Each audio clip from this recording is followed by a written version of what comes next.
ওকে, hello guys, আজকে আমরা হাজির হয়েছি ইংরেজি অ্যালফাবেটের ফার্স্ট লেটার। এই লেটারের প্রোনাউন্সিয়েশন বা এখানে এইটা কি ভাবে উচ্চারণ করা যায়। তো আমরা দেখে নিই যে সেই এইটা কিভাবে উচ্চারণ করা যায়। সো ইংরেজি অ্যালফাবেটের ফার্স্ট লেটার এই, আর এইটা 8 ভাবে উচ্চারণ করা যায়।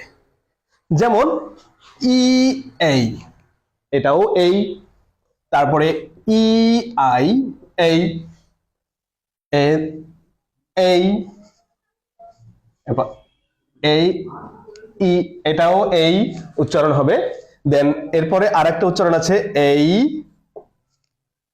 তারপরে ই আই জি এইচ, এটাও এই উচ্চারণ,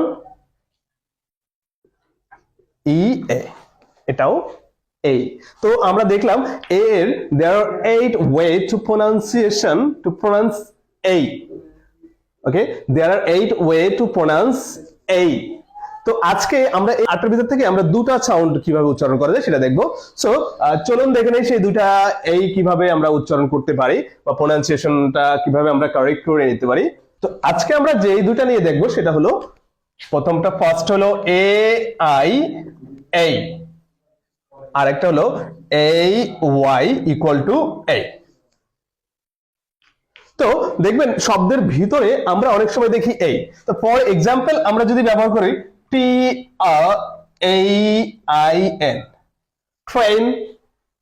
আবার যদি এবার বলি রেইন, আর এই আই এন, তো এখানে দেখেন এ আই ইকুয়াল টু এই। তো দুইটা লেটার মিলে আমরা একটা সাউন্ড তৈরি হয়েছে, সেটা হলো এই সাউন্ডটা। তো এই যে এই এ আই ইকুয়াল টু এই, এটা সাধারণত শব্দের মাঝখানে, এই সাউন্ডটা শব্দের মাঝখানে থাকে সাধারণভাবে। তো এরপরে চলুন দেখে নেই এ ওয়াই ইকুয়াল টু এই, এইটা আসলে শব্দের কোথায় বসে এবং এর উচ্চারণটা কিভাবে হয়ে থাকে। তো এই ওয়াই এই, এটা আসলে শব্দের শেষে ব্যবহৃত হয়ে থাকে। ফর এক্সাম্পল আমরা যদি এইভাবে উচ্চারণ করি ডি এই ওয়াই, ডেই। তো এখানে যদি বলা যায় আম কাম হেয়ার টুডে, তো অনেকে, আমার ক্ষেত্রে কি হয়েছে যে আমি যখন টুডে বলি তো ওরা, আমার স্টুডেন্ট বা যারা আছে তারা মনে করে যে টুডে মরে যাওয়া, কিন্তু আসলে কিন্তু ব্যাপারটা ওরকম না, টুডে। তারপর কি আছে যদি আমরা এরকম বলি ডাব্লিউ এই ওয়াই, ওয়ে। তো দেখেন এখানে সব জায়গায় এই ওয়াইটা আমার লেটারের শেষে আসতেছে।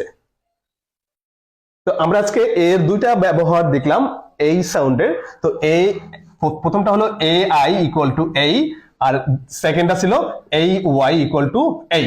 তো এই আইটা শব্দের মাঝখানে বসে থাকে, আর এই ওয়াইটা লেটারের মানে শব্দের শেষে বসে থাকে। এ ওয়াই ইকুয়াল টু এই, এটা শব্দের শেষে ব্যবহৃত হয়ে থাকে।